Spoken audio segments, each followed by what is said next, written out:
Hi ആൾ, നമ്മളിന്ന് discuss ചെയ്യാൻ പോകുന്നത് എ രേവതിയുടെ ഓട്ടോബയോഗ്രഫിയാണ്. The truth about me, a hijra life story. Revathi ഒരു Bangalore based writer and activist കൂടെയാണ്. She is a trans women and a member of hijra community. അവരുടെ ഓട്ടോബയോഗ്രഫിയാണ് നമുക്ക് പഠിക്കാനുള്ളത്. The truth about me. Revathi ഒരു ട്രാൻസ് വിമൺ ആയിരുന്നേ. ഫസ്റ്റ് ആദ്യത്തെ അവരുടെ പേര് ഡൊറൈസാമി എന്നായിരുന്നു. പിന്നീടാണ് എ രേവതി എന്ന പേരിലോട്ട് മാറുന്നത്. തമിഴ്നാട്ടിൽ ജനിച്ചു വളർന്ന ഒരു ആൺകുട്ടിയായിരുന്നു. ബോണസ് മെയിൽ, പക്ഷെ മനസ്സുകൊണ്ട് ഒരു ഫീമെയിലിൻ്റെ ക്യാരക്ടറായിരുന്നു അവർക്ക്.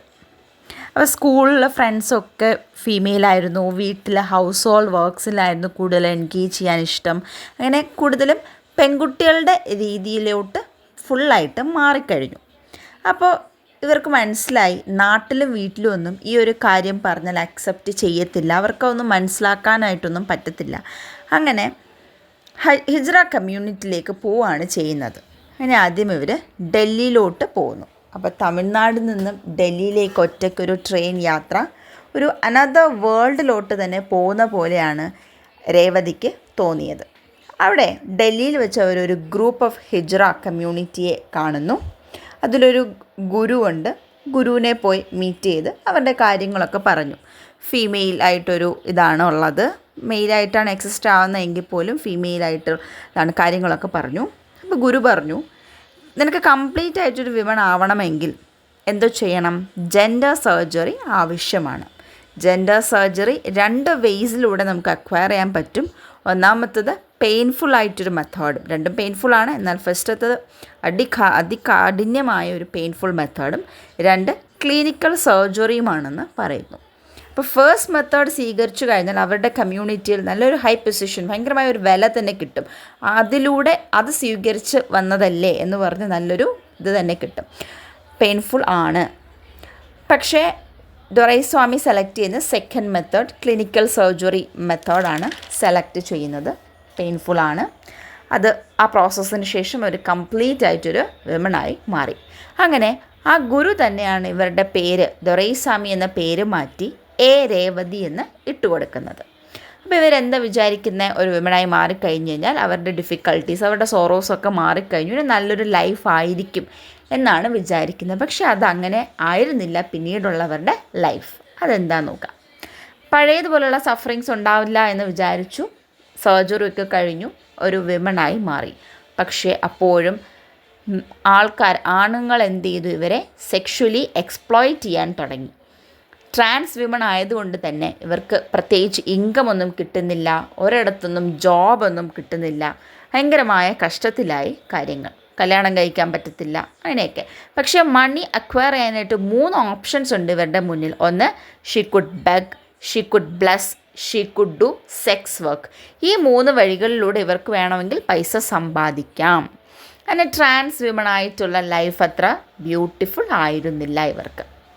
അങ്ങനെ അവരുടെ ആ ഒരു പെയിൻഫുൾ ഡീറ്റെയിൽസ് ഒക്കെ ഇവർ പറയാണ്. അങ്ങനെ സെക്ഷുവലി അബ്യൂസ് ചെയ്യുന്നു ഗുരുവും പോലീസും ഒക്കെ. അപ്പോൾ ഇവർക്ക് എങ്ങനെയൊക്കെ സംഭവിച്ചാലും പോലീസ് സ്റ്റേഷനിൽ പോയി കംപ്ലയിൻറ്റ് ചെയ്യാനൊന്നും പറ്റത്തില്ല. അവിടെയും ഇവർ നേരിടുന്നത് എന്നാണ്, ഇതേ സെയിം പ്രോസസ്സാണ്, സെക്ഷുവലി അബ്യൂസ് ചെയ്തുകൊണ്ടിരിക്കുകയാണ്. അങ്ങനെ ഇവർ തീരുമാനിക്കുകയാണ് തിരിച്ച് ഇവരുടെ വില്ലേജിലേക്ക് തന്നെ പോവാം, തമിഴ്നാട്ടിലേക്ക് തന്നെ തിരിച്ചു പോകാം. കാരണം അത്രയ്ക്കും സഫർ ചെയ്തത് കൊണ്ടാണ് അങ്ങനെ ഒരു തീരുമാനത്തിലേക്ക് ഇവർ എത്തുന്നത്. അങ്ങനെ തമിഴ്നാട്ടിലേക്ക് തന്നെ തിരിച്ചു പോകാനായിട്ട് ഇവർ പോവാണ്. പക്ഷേ അവിടെ എന്താ സംഭവിക്കുന്നത്, ഫാമിലി ഇവരെ അക്സെപ്റ്റ് ചെയ്യുന്നില്ല. അങ്ങനെ ആദ്യം ഒരു ആൺകുട്ടിയായിരുന്നു, പിന്നെ പെട്ടെന്ന് ട്രാൻസ്ഫോംഡ് ആയിട്ടൊരു വിമണായിട്ട് മാറുമ്പോൾ അവരൊരിക്കലും അത് അക്സെപ്റ്റ് ചെയ്യുന്നില്ല. അവർ പറയുന്നത് ഇതൊരിക്കലും അക്സെപ്റ്റ് ചെയ്യാൻ പറ്റത്തില്ല.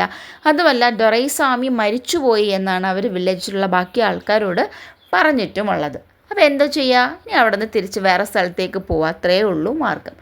അങ്ങനെ ഇവർ തമിഴ്നാട്ടിൽ നിന്നും തിരിച്ച് ബാംഗ്ലൂരിലേക്ക് പോകാനായിട്ട് തീരുമാനിക്കുന്നു. അതൊരു മേജർ ടേണിംഗ് പോയിൻ്റ് ആയിരുന്നു ഇവരുടെ ലൈഫിൽ. എന്നിട്ടും കുറേ നാളുകൾ അവർ സെക്സ് വർക്ക്സ് തന്നെയായിരുന്നു ചെയ്തുകൊണ്ടിരുന്നത്. എന്നിട്ട് അവിടെ വെച്ച് ഇവർ ഒരു ആക്ടിവിസ്റ്റ്, ഒരു സംഘമായി കാണുകയാണ്, ആൻ NGO ഗ്രൂപ്പ്. ആ ഒരു സംഗമയിൽ ഇവർ ജോയിൻ ചെയ്യുന്നു. അവരിവർക്ക് ജോലിയൊക്കെ ഓഫർ ചെയ്യുന്നു. ആദ്യം ഇവർക്കൊരു പ്യൂൺ പോസ്റ്റാണ് കിട്ടുന്നത്.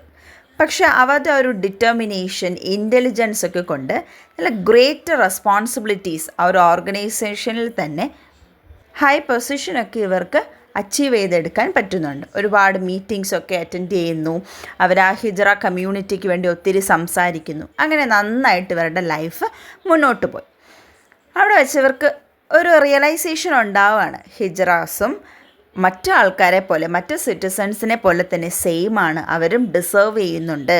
അവർക്ക് റേഷൻ കാർഡ് ഉണ്ടാവണം, വോട്ട് ചെയ്യാനുള്ള റൈറ്റ് ഉണ്ട്, ഇലക്ഷന് സ്റ്റാൻഡ് ചെയ്യാൻ പറ്റണം, പഠിക്കാനായിട്ടുള്ള ഫെസിലിറ്റീസ് കിട്ടണം, അവർക്ക് മാരേജ് ചെയ്യാൻ പറ്റണം, കുഞ്ഞുങ്ങളെ അഡോപ്റ്റ് ചെയ്യാനായിട്ടൊക്കെ പറ്റണം. അങ്ങനെയൊക്കെയുള്ള റൈറ്റ്സ് ഇവർക്കും ഉണ്ട്, ഇവർക്കും വേണമെന്ന് അവിടെ വെച്ച് ഇവർ റിയലൈസ് ചെയ്യാണ്. നല്ല രീതിയിൽ എൻജോയിൽ ചേർന്നതിന് ശേഷമാണ് ഇവരുടെ ലൈഫ് നന്നായിട്ട് മുന്നോട്ട് പോകാനായിട്ട് തുടങ്ങിയത്. അത് ഇവരുടെ ലൈഫിലെ ടേണിംഗ് പോയിൻ്റാണെന്ന് പറഞ്ഞല്ലോ. അതിനൊക്കെ ശേഷം ഇവർ കല്യാണം കഴിക്കാനായിട്ട് തീരുമാനിക്കുന്നു, മാരേജ് ചെയ്യുന്നു. പക്ഷേ ആദ്യം നന്നായി പോയെങ്കിലും അവിടെയും അവർക്ക് പിന്നെയും സഫറിങ്സ് ആണ് ഉണ്ടായിരുന്നത്. Later he abandon Har. അവിടെ അത് വലിയൊരു സക്സസ്ഫുൾ മാരേജ് ഒന്നും ആയിരുന്നില്ല. അതിലൊന്നും ഇവർ തോൽക്കാതെ ലൈഫ് മുന്നോട്ട് തന്നെ നല്ല രീതിയിൽ പോയി, തളരാതെ നന്നായി ജീവിക്കുക തന്നെ ചെയ്തു. അപ്പം ഇങ്ങനെ ഈ ഇൻസിഡൻസിനൊക്കെ ശേഷമാണ് അവർക്കൊരു ഓട്ടോബയോഗ്രഫി എഴുതാനൊക്കെ തന്നെ തീരുമാനിക്കുന്നത്. അങ്ങനെയാണ് അവർ രേവതി അവരുടെ ഓട്ടോബയോഗ്രഫിയായ the truth about me a hijra life story എന്ന ഓട്ടോബയോഗ്രഫി എഴുതുന്നത്. അപ്പോൾ ഇത്രയാണ് ഈ ഒരു ഓട്ടോബയോഗ്രഫിയിൽ വരുന്ന സ്റ്റോറി. ആദ്യം ഡൊറൈസാമി ആയിരുന്നു, പിന്നീട് നെയിം ചേഞ്ച് ചെയ്ത് രേവതി. ആ ഒരു ക്ലിനിക്കൽ സർജറിക്ക് ശേഷം അവരനുഭവിച്ച ആ ഒരു ട്രോമ, ട്രാൻസ് വിമൺ ആയപ്പോൾ നേരിടേണ്ടി വന്ന കാര്യങ്ങൾ, അതൊക്കെയാണ് ഈ ഒരു ഓട്ടോബയോഗ്രഫിയിലൂടെ പറയുന്നത്. Hope you all got understand. Thank U.